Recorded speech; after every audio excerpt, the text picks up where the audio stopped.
Welcome to the Christian channel. I'm your host, Yenitza Muñoz. Today, I am joined by KTLA news anchor and journalist, Courtney Friel, to discuss what it takes to pursue a career in broadcast journalism. Thank you very much, Courtney, for taking the time to speak with me today. Great to be with you. And I know you've been on our show before last year to speak about your book, but today we're mostly going to be speaking about your amazing career, even though your book does highlight your career.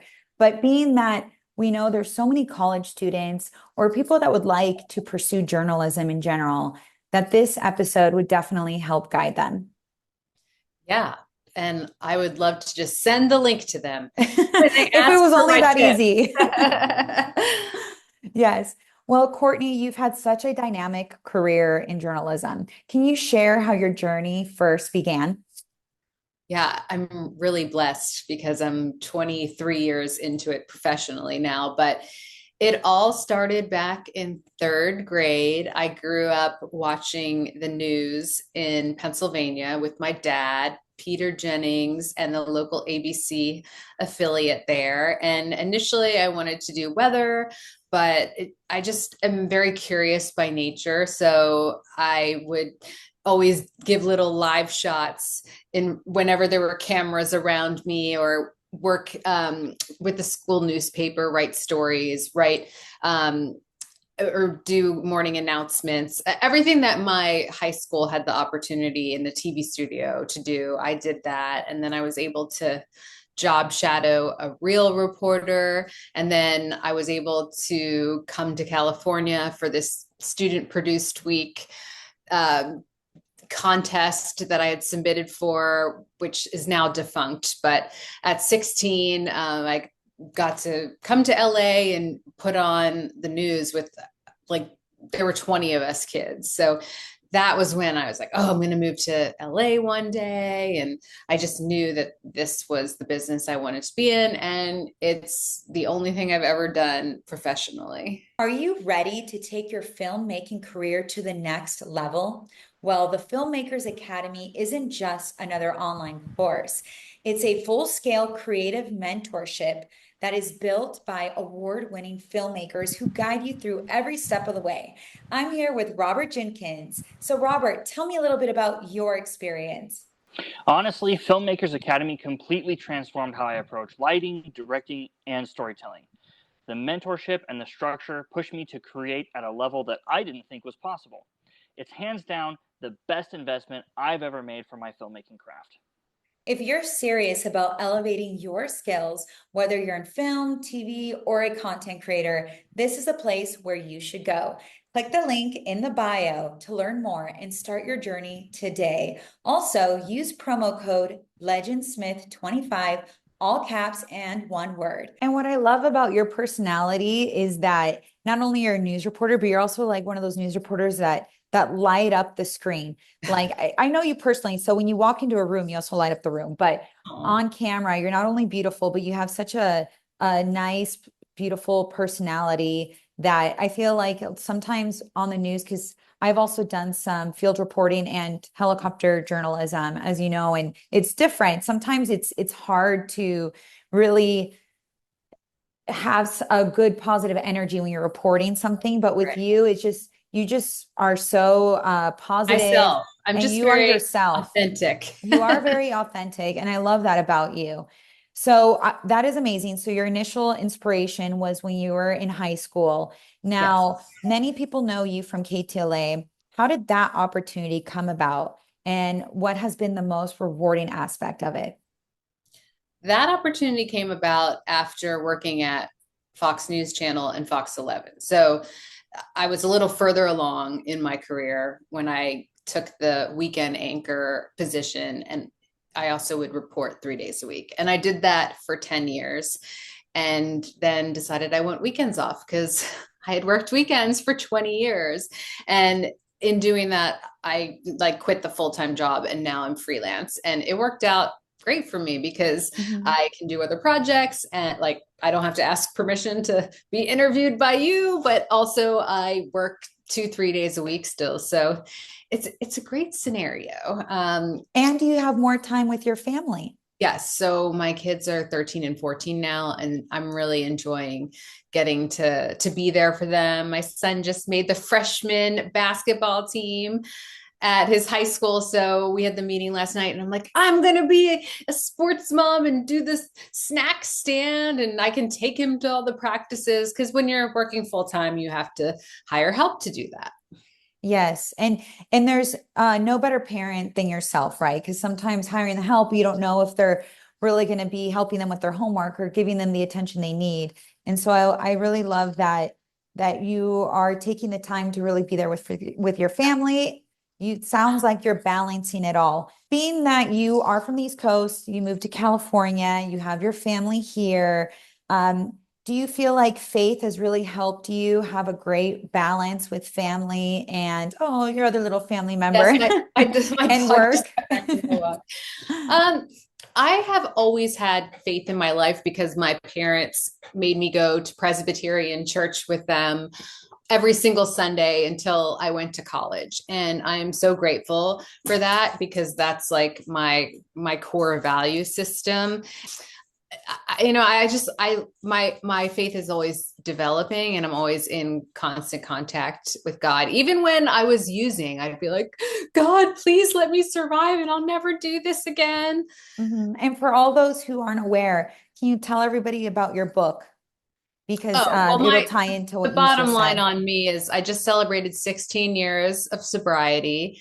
And when I had 10 years, I wrote a book. So it's now about 5, 6 years old. It's called Tonight at 10, Kicking Booze and Breaking News. And it was all about my crazy 15-year party career and then going to rehab and then getting sober and doing lots of things in sobriety, career, chronic pain, divorce, dating sober, having fun, a Mhm. chapter on learning to meditate, all of that. But And yes, I'm to just so our great. I'm so grateful that I was introduced to God in church. And I'm happy that you had that journey because now you are a new woman. You have an amazing new husband. You have a great relationship with your ex-husband and you and your family are so beautiful on social media. I love seeing all your trips that you guys take, and I love the dual parenting that you have as well. Very healthy, amazing. For anyone who's interested in learning more about her book, go to her Instagram, and I have it here listed in the bottom here in the bio. And you will see all of the amazing stuff that Courtney has done. And having strong faith has definitely helped her get to where she is today. So one of my other questions for you is, what do you think about the world of media going into the digital space? it's crazy. Things are changing so much, but it would also give people more opportunity to create content and do what they love, if that is reporting and journalism. But it's a tricky time right now because We have to just relearn stuff, even though we're politically what's young, going but we still on. have to And relearn. well, and the numbers, like viewer wise, are so fragmented. Back in the day, listening to Barry Diller's book when there was only 3 networks, and they literally had like 100 million viewers watching the nightly news, and then now it's so scattered. So that in return means less advertising dollars if you're not bringing in a lot of viewers. And then of course the budget for reporting stories goes down. I mean, look, there used to be an education reporter, a politics reporter, health reporter, investigative team, like departments. That's all gone. And even in a major market, you've got like 2 reporters on the weekends or 4 reporters to cover like 8 big counties, which is just crazy. And then the threats of budget cuts all the time. And so when I talk about like a plan that's 4.5 years out, I say that now, but we're looking at these major mergers happening where one company owns 80% of the TV stations. And a lot of those will probably merge together. Like look at the news in Hawaii. It's literally 2 stations because 3 merged together and they're Hawaii News Now. That's the same as in San Luis Obispo. So I don't know. I think there's always going to be news, just like there is always radio. I still listen to my KNX radio in the car. It's just going to be, obviously you're not.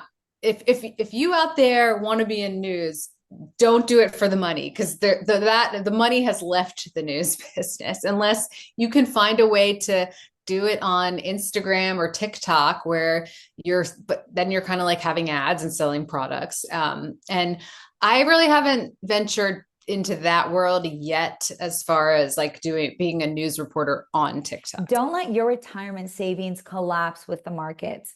Visit AugustaPreciousMetals.com now to protect your future with gold and silver. This is the safe haven trusted by Joe Montana. Secure peace of mind today. I agree with you. And what's going on right now with digital media, the only way to really hit a large audience, or maybe make a good amount of money to make it worthwhile, is having maybe a podcast or reporting the news on your own channel and growing it from there. Now with cable, it's changed a lot. It really has, but news will always be there.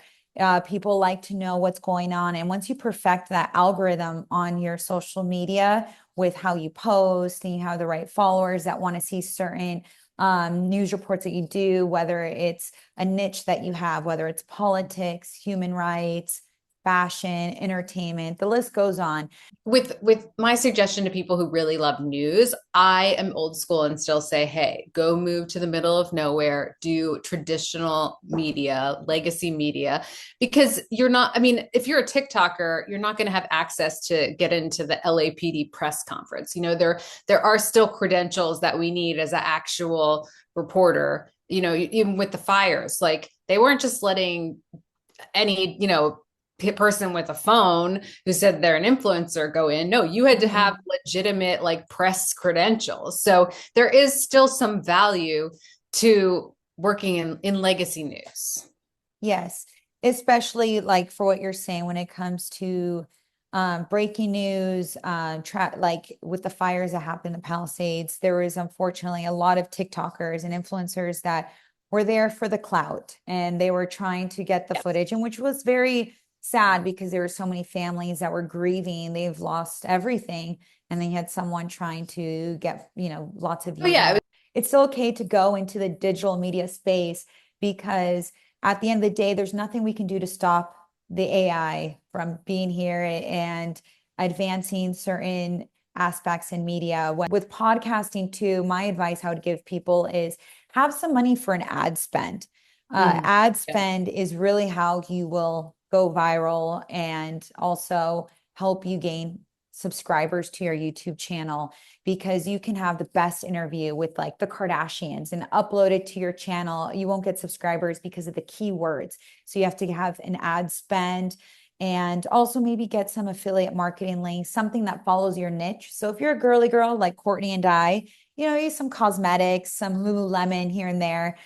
So go, be yourself. As I mentioned, that Courtney, I love that she's herself.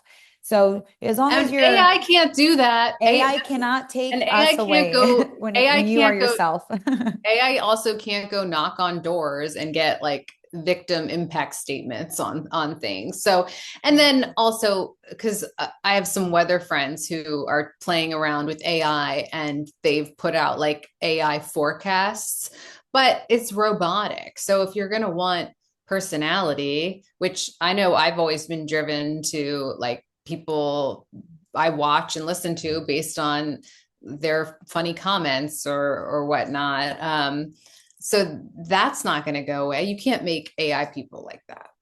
Yes. And also there is the new law that just got passed in California, where you can't replace actors and journalists with AI. Like, you can use it for social media in a sense. If you want to just have like an AI page, but you can't have a whole production of a film and just use an actor's voice and image and then profit from that for decades to come. So I'm happy that law was in place, and hopefully it stays that way, because imagine you work for $200, like I'm just throwing out a number, and then that they use your image for 30 years. That would be crazy. You don't get any residuals or anything like that. That would be horrible. So At the end of the day, AI can be good and it can be bad. And when it comes to media, it is good to know that there is still a career for those who are interested in pursuing broadcast journalism. Yes. Whether you are studying communications at your university or journalism, there's still a lot of avenues to go by. And I feel that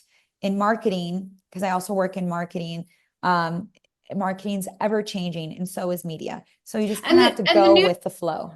The news stations are trying to figure that out, because if they realize no one's watching the content on the TV, but then they break it up into like 4-minute pieces and have a really good social media, whether it's like a teaser video that is promoted to get people to tune in, and then you have the link right there where they can watch on their phone.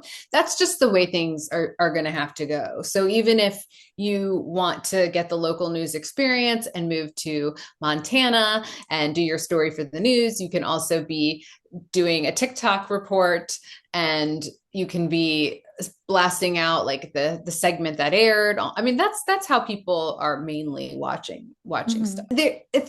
Being a journalist is so thrilling and amazing. Like, I've just covered so many stories over the years and just thought, this is so cool that I'm doing this, whether it was bad stuff or good stuff. Like, I've seen the worst of the worst, and that's impacted me. And then I've seen the best of the best, and that is so inspiring. And I've had all these experiences in the Hollywood capacity, or covering the Kentucky Derby, like all the fun stuff, to being in the courtroom and getting like an ancillary law degree, because I don't, I'm like learning on the go, like their law speak, and I know a little about so much, and it's just made me cultured and knowledgeable on things. And I love learning. I love meeting people. I love telling real people stories. So I'm not ready to hang up my hat anytime soon. Well, it definitely sounds like you love what you do for a living, and that's also very important. So advice that I would give to anyone that's watching or listening, you have to really love your career. And if it is a career that doesn't make you a multimillionaire, it's okay. You can maybe do something where you sell the merch, you come out with your own coffee line. There's other things you can do, but those are just random examples. But long story short, maybe you can have a real estate portfolio. But in broadcast journalism, for someone who's passionate about it, is definitely fulfilling, because you're definitely able to speak with so many different types of people in different industries. And my next question for you, Courtney, is I see you doing a lot of entertainment journalism and hard news journalism. Which one of the two is your favorite? I real people stories has always been my favorite. Yeah, right now I am like kind of more back in entertainment, which I've fluctuated through my 2-decade plus career.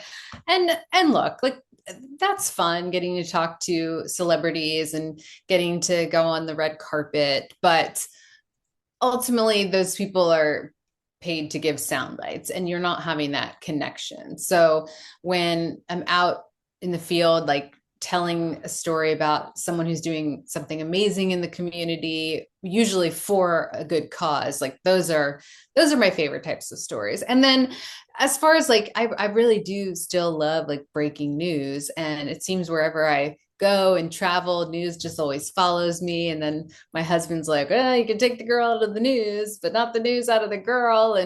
And so it's that excitement of wanting to find out what happened and updating people. And I really got to showcase that during the Palisades fire, because I was in there, and I not only was I telling stories on KTLA, but a lot of people were getting my content from my Instagram stories. And then I was building an audience of people just being like, hey, for a really good look at what's going on the ground, like follow Courtney's stories.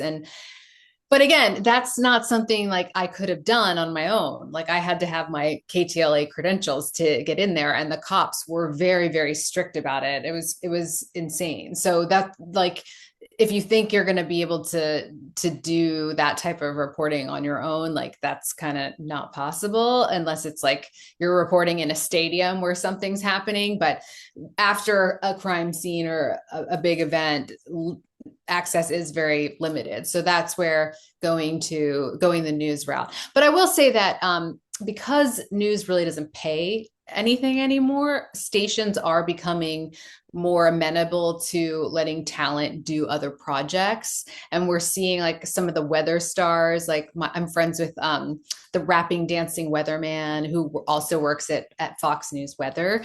And when he did his deal, it was like, oh, well, I have to be able to like still do my influencing stuff because that's kind of how I make my money. And they're like, okay, because again, going back to like the ads and what what marketing budget or sales revenue, like if it's not there, but they still want the talent, like they get to say like, hey, this is our star, but we share him. The stations are now realizing that, hey, it's okay because our talent is limited. We shouldn't have them sign an agreement. Some are better than others. Yeah. So it's good that KTLA is great about it. I'm so blessed. Like they have that figured out that people like want to do their own podcasts or do movie roles or things, or have their own book. Yes, or like the tech guy can blast out like, here are all the products that I love and I get a commission when you buy it, right?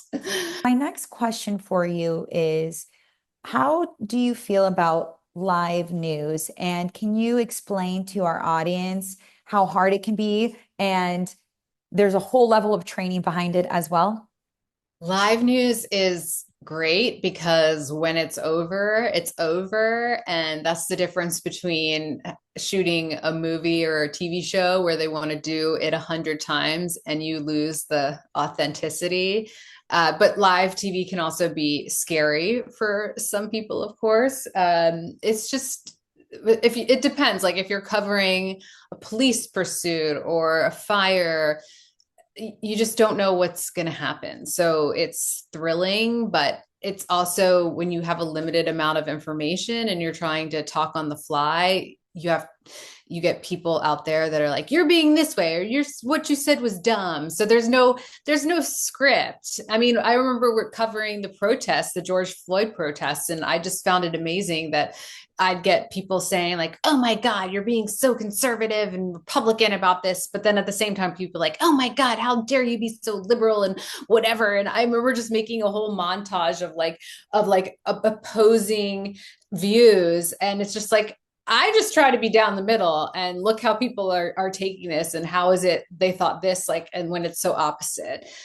So you just got to kind of block out that noise. And I want to respond sometimes and be like, okay, then you sit in my chair and you talk for an hour about this topic off the cuff with no one giving you any information or help. Right.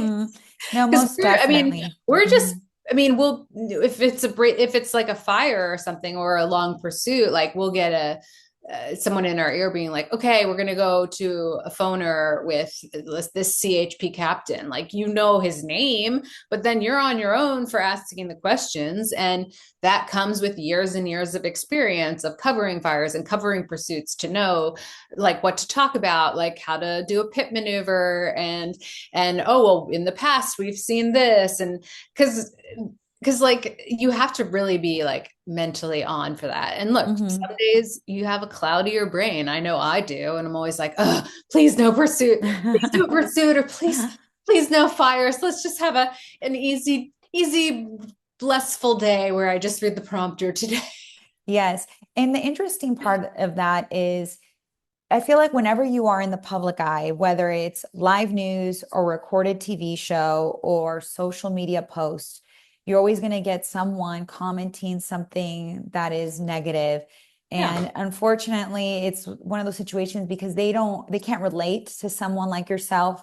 And so they just like to assume, and it's unfortunate, but at the end of the day, yes, that's lesson number one, grow a thick skin. And I'm grateful for all have faith.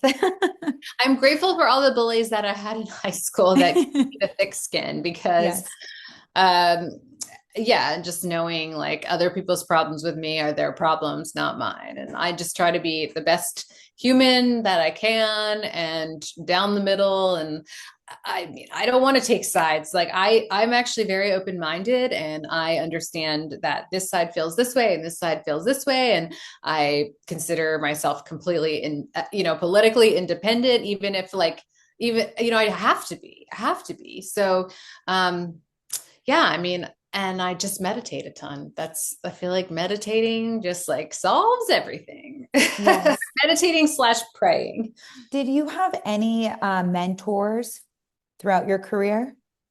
What's interesting is that I really didn't. Your And mentor was I, Jesus, Jesus. yes, yes, yes. I didn't have any connections from like any nepotism at all. Like I didn't know anyone in that world. My parents didn't know anyone in that world. So in a sense, like I'm really grateful that I came as far as I did.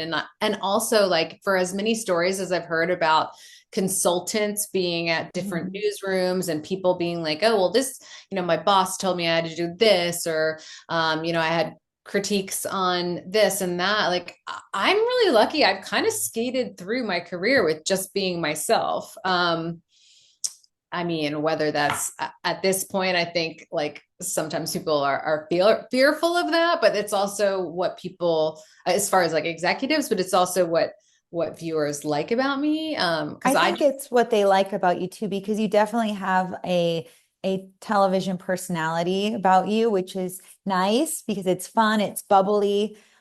Sometimes people they might just be very stern on camera, which is fine, especially when you're, right, you robotic. know, and when you are in that situation, maybe because you've just covered so many tragedies in news. When I was being trained with Gil Levis Who's for the the best ever, He's an by the angel, way. such a sweetheart. Shout out to Gil Davis, Emmy award-winning Gil Davis. He trained me for Sky 5. Things I saw in that helicopter through our camera, thousands of feet up in the air. There's a lot of tragedies, car accidents, motorcycle accidents, which are very, very sad to see. So you have to have thick skin. So sometimes And people can be you have to very have robotic. compassion. I mean, I think that's like Yes. you can't just be out there and be completely robotic like a sociopath, even though I think there are probably a lot of sociopaths in the news business, because it's hard when you're an empath to not like feel with families after their loved one dies and you're like in their face with the microphone like, will you please talk with us about it? And you have to also be kind of remind them like, hey, the news cycle, like, and they'll be like, can we do it tomorrow? And you're like, no, like it has to be tonight, or like we're going to be on another story because that's how the news is. Hmm. So it's like a tap dance. And I mean, for me, like I've had bosses tell me over the years, like people just talk to you, that they just open up to me. And I guess I just give like non-judgmental vibes, like understanding vibes. And when I open up to them, then they'll open up to me even more. So look, like I'm kind of in like a little pause right now. Like I said with my kids, like I'm spending more time with them. I'm still working at KTLA, but as far as like figuring out like my next move, or if I want to start up a podcast again or write another book or all of those things, like I've kind of given myself 2025 to just chill and travel, and then like I'll figure out when 2026 happens, like what if I want to go that route. Because Hmm. I was like spinning my wheels trying so many things, and it's tough when you're not making any money too, and you're like, oh, like if I don't have to work right this very second, like just enjoy my life for this year. And after the fires, like I got so like just depressed, and I feel like a lot of people did. They were just like, let's just look forward to 2026. And you never know what God's plan is. Right. So maybe this is God's way to redirect you in a different path that is more fulfilling. Yeah, you I never also know. want, yes, I also want to ask you another quick question. What legacy or message do you hope to leave for the next generation of journalists? Hmm. I always tell people to be themselves. I always tell young women out there to make sure that they have their kids. Like, don't make this career their all, because I've seen too many people just like given the boot and they don't have family at all. And then like they're really upset because it was like their job was their entire life. So I know for this time, while I am working the years I am working freelance, like I will look back because I do think I'll work full time again. I'll look back and be like, gosh, I'm so grateful I got to travel so much and I got to spend so much time with my kids. And I'm kind of like living in that right now. So those are my two pieces of advice that I tell people. And then, I mean, personally, what I just try to spread the news that you can have fun being sober. Like that's my other thing that I do is recovery advocacy. And it's about attraction, not promotion, but I mean, in 16 years, I've seen so many more people now like be out about not drinking and for health reasons, because we're all getting older too, they're stopping. And so I'm just like, yeah, I was on that trend a while ago. And it's amazing. And that's why I'm still on my first space. Well, I like I told you before, it's beautiful that you are authentic and that you are also explaining to people that it's okay to have a renewal in your life with your book, because it speaks about your journey in recovery and how you were able to get your life back. And now you still have an amazing career. So it helps erase that taboo and that stigma around recovery. So I want to applaud you for that. Yeah. Final, That would be another piece of advice for young people listening is maybe get some special expertise, whether, you're going to also go to law school so that you can do like the legal commentary, or you're going to like also teach somewhere so that you can comment on that, or in the health and wellness space, just to have something else that like you can maybe fall back on afterwards. Like there's a chance if I was to bring my podcast back, because that's what it was about before, recovery, and I enjoyed doing it. And I've had people say like, you want to bring that back? So that's something, okay, maybe I'm considering that. But like, if I wasn't sober in the recovery world, then like, what would I talk about? Like, so at least I have a niche. And so for younger people, like, oh, even if they want to also be in real estate. And I know several news people who are also in real estate, or maybe they're an athlete or something. Just try to have like something else that you can do crossover, that you can bring to the news, but you can also use your news skills to maybe make money down the road in that side business. Yes, I agree with you.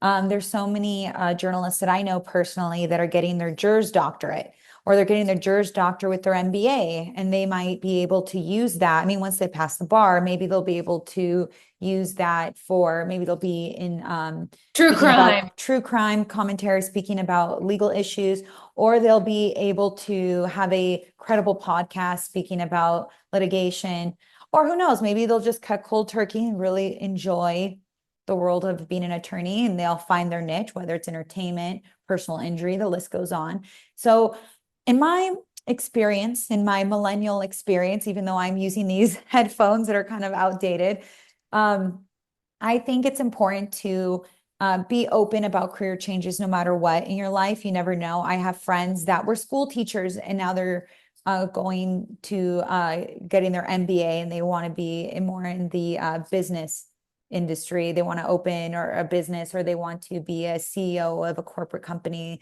They want to change careers. So at the end of the day, it's always good to have an idea of something that you'd want to do later. I've really admired you, Yenny, for like hustling on, the Christian channel. Like that's great. When you meet the bosses for the interviews, they want to know like what type of things have you produced. When I went to Fox News Channel, I was just thinking about this the other day. Like I had done news on cell phones. This was in 2004, before everyone had news on cell phones, because the phones like hadn't, we didn't even have iPhones back then. And I created a show. It was called Bottom Line, Etc. And it was 3 minutes long. And it was like, here's the top, it was a weekly thing. It was like, here's the top story of the week. Here are the top 10 stories of the week. And here's like the extra fluffy stuff. And like, basically it was like what this side's saying, what that side's saying, like what's the bottom line? Like, what do you need to know? And I was like, gosh, that's something that I remember creating that and telling Fox News about it, like the executives when they interviewed me, and they loved that. And I had those all, they were on YouTube. I was like, here they are. And they're like, yeah, well, maybe we could do like something like that here. And I think it would still work today. So you never know, like you might be able to bring something back from 20 years ago. So just do it. Yes, I do have a lot of travel content that I've done from other production companies, and they then they went a different round. They gave me the footage, Oh, that's and I good. use it on my YouTube channel. There's a lot of cool things you can do with digital media, and you never know, maybe one day you can pitch it to a network.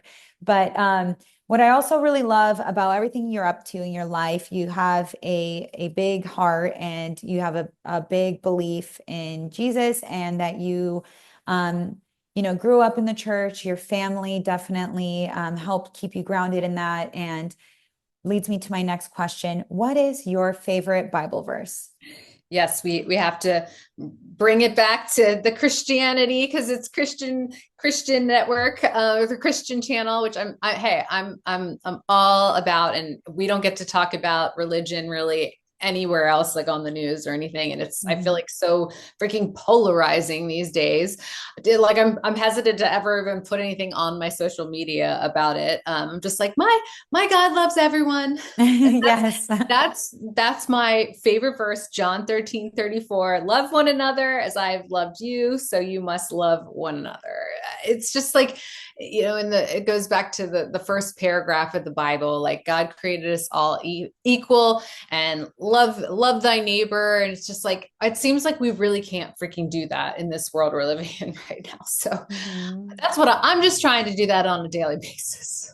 Amen. No, I agree with you, especially during these crazy times. It's very important for people just to remember to have peace, give peace, love thy neighbor, and try your best to be a good Christian. Unfortunately, sometimes people think they are good Christians and then they do things that Jesus would not do. So it's Right. important to try to be a good person. Well, before we wrap up this episode, I have a quick question for you. Can you explain to me the photos behind you? I know your husband is a filmmaker.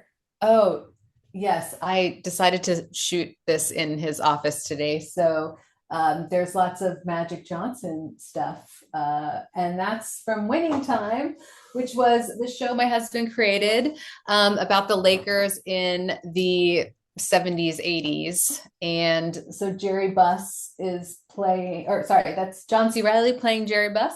And that was Quincy, who was playing Magic Johnson, and then the real Magic's over there.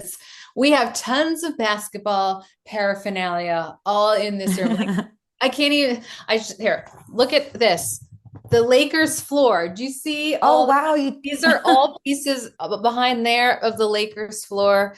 When I first met my husband, he legit had a Lakers basketball hoop in his bedroom. It was like full on Bachelor Central. And what was the name of the show that your husband produced again? Oh, it was called Winning Time. It's on HBO. There were 2 seasons.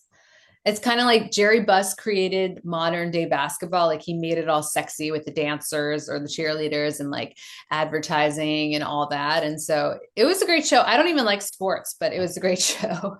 Amazing. Yes, I remember seeing you promoted on social media. So I'm really excited that we were able to have this talk today. And Yeah. thank you again for coming back on the show. For anyone that's interested in seeing her previous episode, it's here on the YouTube channel of the Christian Channel. Also, you can subscribe to our channel, thechristianchannel.com. And I encourage everyone to like and subscribe to our Instagram as well. Thank you again, Courtney. Let everyone know about your social media handles. Yenitza, thank you. It's just at Courtney Friel on all social platforms, but I'm most active on Instagram. Amazing. Well, thank you, everyone. I'm Yenitza Muñoz, and thank you for watching.